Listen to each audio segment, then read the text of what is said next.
Alyssa Orange joining us here on Halftime. We love having Alyssa on so much. We played her intro music twice. Once in the last segment and once when she actually comes on here. Good morning, Alyssa. How are you? Oh, good morning. That makes me feel really special on this Tuesday. Thanks, guys. It was really just a slip of the finger for C Unit over there, but you know how we feel about okay. you. I'll take what I can get, though. How was getting out the kids first day of school in Fayetteville? I did it yesterday. You did it today. Yeah. Yeah, it was good. You know, it's funny. Finn's in second grade now, and he's just so nonchalant about the whole thing. I'm like, okay, like, what are we going to wear today? And he's got these nice new Carolina blue, like, basketball Nikes. And I'm over here trying to, like, match. And he's like, whatever, Mom. You know, and then we got to take pictures. But he was good. He was good. But he's just, you know, kind of over it, I think. Not quite as excited as I was to get him to school this morning. Of course, the parents are always more excited. He's not too cool or old for a kiss on the cheek in front of his schoolmates, right? Like, I can't do that with my 16-year-old daughter, but, you know, somebody who's in... Yeah, I don't know. He still says, you know, bye, I love you, Mom. He'll still, like, snuggle and hold my hand in the house and all that kind of stuff, but I don't know. He kind of gets like gross, Mom, when we're around his friends, so... You use Venmo? Yeah, I know. You're getting into this John Mateer thing a little bit. It's funny. I'm going down. You never know. You think somebody's joking about it. I'm going down like even Ty Richardson's Venmo, and he's honest about all of this stuff until one of his friends gave him money for something that was quoted as curing the Fort Smith homeless problem, unquote. So sometimes people are joking about what it is. Who knows what he gave him money Just for? Investing back into the community. You know where that means. Yeah. Must have been running for mayor. That must have been what it's about. But you saw this about John Mateer, and it's just... That is the kind of thing that if you're a college athlete, it's like joking about a bomb in the airport right now. Mm-hmm. Well, and that just really an athlete in general right now. And yeah, that's tough. And it's something where if someone thinks a harmless joke or prank or whatever it may be, or again, whatever this story kind of unfolds into, that's why you keep your Venmos private, my guy. There are a way to go on there and turn those settings on to private, and not saying that you can then get away with whatever you want to, but quite frankly, I have mine on private just because I don't need people knowing who I'm sending money to and why I'm sending them money. So, yeah, you know, play harder, not smart, or play smarter, not harder. Ty better make his Venmo private basically in the next 5 minutes. I bet it is now. Every single one of his transactions. As we go throughout this here. Alyssa, starting to feel to me like with Arkansas football this year, it's going to be an offensively minded team. Just judging on what they're talking about from the Saturday scrimmage, the things that I know about the guys that have come in and the returners, I feel like there's going to be a lot of points scored this year, both by the Arkansas offense and potentially by the opponent. Yeah, that's a nice way to put it. I think that the offense is going to be improved, and we've talked about that mainly just based on the fact that this is year 2 for Talon with Bobby Petrino in this offense, and how much we've heard about Talon just feeling more comfortable, slowing the game down, you know, really taking this year, addressing it like a professional, and really focused on what's going to help him get to that next level. And you really like what you have there in the backfield, too, with Mike Washington and Braylon Russell, and you add Rodney Hill back there as well. I'm excited to see kind of how all the wide receivers really, truly shake up, because there were so many of them.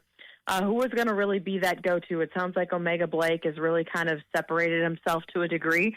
But, yeah, when you look at the defense, though, outside of the linebackers, who it sounds like T-Will feels pretty good about, what exactly are we going to get with the secondary specifically and the speed back there and the defensive front? What outside of Cam Ball and so a couple other guys there on the defensive line, you know, what does this defense look like? So I think, you know, the one thing with fall camp and what we hear, it's hard to get too high and too low. And we've talked about this because offense is going to win a scrimmage and the defense is going to win the next scrimmage. And then it's like, if the offense wins the scrimmage, well, the defense can't be very good. Or if the defense wins the scrimmage, then the offense can't be very good. That's just what happens in fall camp. A side has to win. That doesn't necessarily mean the other side is terrible and it's doomed and, all of those things that sometimes fans jump to conclusions about. So you really can't tell until we start seeing them play games. But it sounds like some of the areas that they are excelling in are really showing up in these practices and these scrimmages. And then obviously the areas where they still need to improve on are kind of glaring their ugly head as well. Hey, Alyssa, week one, maybe you learn a little bit about this team, but going into Arkansas State week two, what do you want to learn about this team? Because there was such a turn, 31 new portal guys, 19 incoming freshmen. There's a lot to learn about this team. What do you hope to see September 6th when this Arkansas Razorback team takes on Arkansas State? Well, you really want to see where the defense is. I think you're absolutely right, Matt. And you play Alabama, A&M. I don't know really what you're going to learn, right? You hope that they're able to put up points. You hope, one, you don't have slow starts. We've seen that in the past where an Arkansas team is opening up with a non-con that they should wipe the table with, and it's slow starts, and next thing you know, it's like 14-7 at how it's like, well, wait a second, we're supposed to be blowing this team out. What's going on? You want to see fast starts and execution on the offensive side of the ball. I'd like to see where the defense is, because the offense is going to get there. The defense isn't going to really. We're going to have a good idea week one, kind of, okay, what's the defense look like? Then you go into Arkansas State, and then you go into Ole Miss. I'm excited to kind of see exactly where this defense is because I'm more worried about their growth and progression throughout the year than I am with how the offense can improve and grow throughout the year. Well, and you bring up Ole Miss. Is it just something where maybe Lane Kiffin has Travis Williams' number? Because last year our defense was non-existent when we played Ole Miss, and that's going to be a real challenge, I think, this year, week 3, especially we have to go to Oxford. Yeah, I mean, I think that Coach Williams has definitely got to figure out how to put a really good game plan against Lane Kiffin. I mean, Lane Kiffin is a smart guy. He's an offensive-minded guy. He knows what he's doing over there. I think T. Will's one of the best defensive coordinators in the country and probably on track to potentially be a head coach. He's got that pedigree in him to be a head coach. So he can put together good defensive game plans. We've seen it. Like, we saw it against Tennessee last year. We saw it against Oklahoma State early on before they lost that game in overtime. They have got good game plans, and I'm curious to see with playing Ole Miss this early in the year, too, if that changes. And some people might be like, oh, well, it doesn't matter. But I really think it does with certain opponents when you play them in the year. And I think playing Ole Miss early instead of right in the middle of the year or closer to the end of the year might actually benefit Arkansas. And so I'm curious to see if that theory comes to fruition or not, week 3. Yeah, I mean, I'm looking at that. Maybe the first month, really, Alyssa, if we could just toss out Alabama, A&M, look at that as a win. Those first 4 games against Division I foes. Going on the road to Ole Miss is one thing, but going on the road to Memphis is another. First ever game against Notre Dame. I'm not saying the season is made by whatever happens on the first 5 games.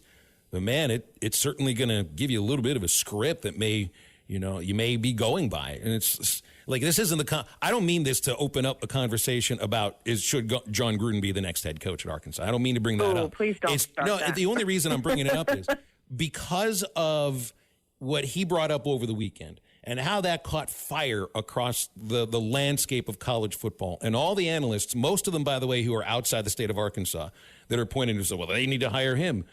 It's all out there for you. Like, if you don't have a good month of September, it's all going to start. It'll all start from listeners, from fans. They'll be pointing out, when they think Sam's let go and whatever tie John Gruden's wearing and whatever meal he's about to eat in the city of Fayetteville. You know how that is. If that comes out the first weekend of August or the second weekend of August, Gruden says, I want to coach in the SEC. Like, you might not want to bring it up all that much, but it's going to be brought up for you sometimes. Yeah, and that's terrifying. And because I'll be honest with you, you're not going to say it, but I will. I think that month of September defines the season because after that Notre Dame game, when you have to go to Tennessee and then you have A&M, Auburn, Mississippi State, LSU, Texas, Missouri, LSU, Texas, Missouri to end the year is going to be tough. And 2 of those 3 games are on the road, and your final game against Missouri is against a team where, if you watch some of the CBS College Insiders yesterday talking about what team could be a top 10 team by the end of the season, it's Missouri, if Missouri can figure things out and get things rolling up there in Columbia. So it doesn't end well. So it's got to start well for Arkansas.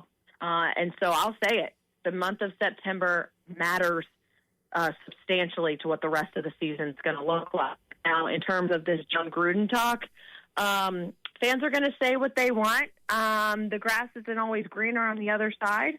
And maybe there will be some other people, if that gets to the case, that maybe they'll start talking and looking at before they look at John Gruden to come to Arkansas and coach in the SEC. But those conversations have been going on, Phil, Matt.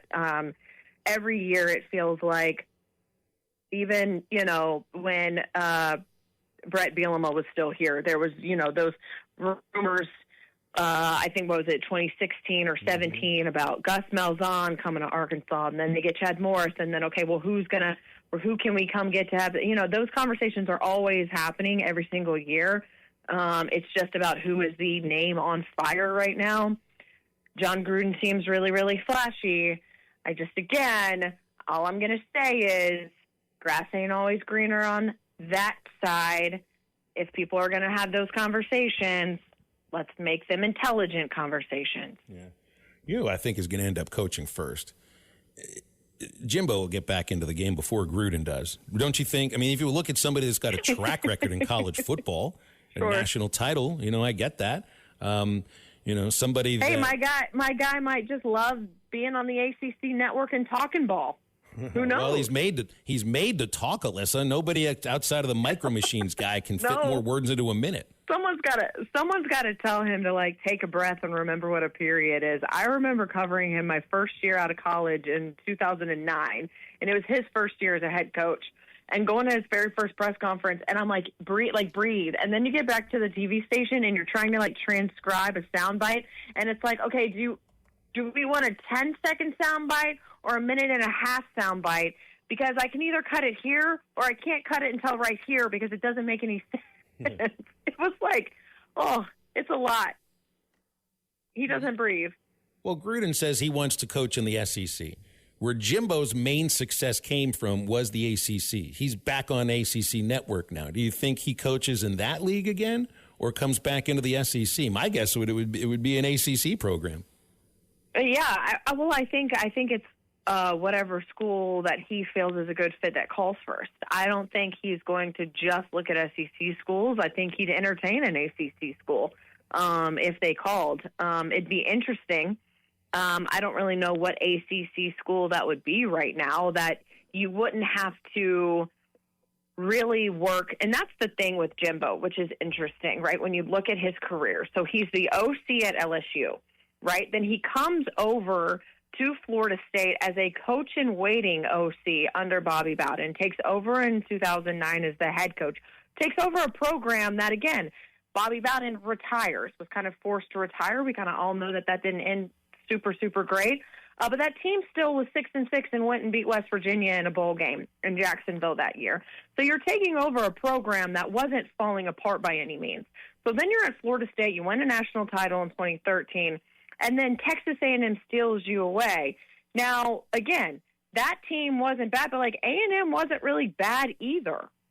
So I'm curious, could Jimbo go into a program that finishes 2-10 or 3-9 and change things? I'm curious, just because of the track record he's had. If you're taking over an ACC program, you're not going to be taking one over that's having a lot of success at the moment.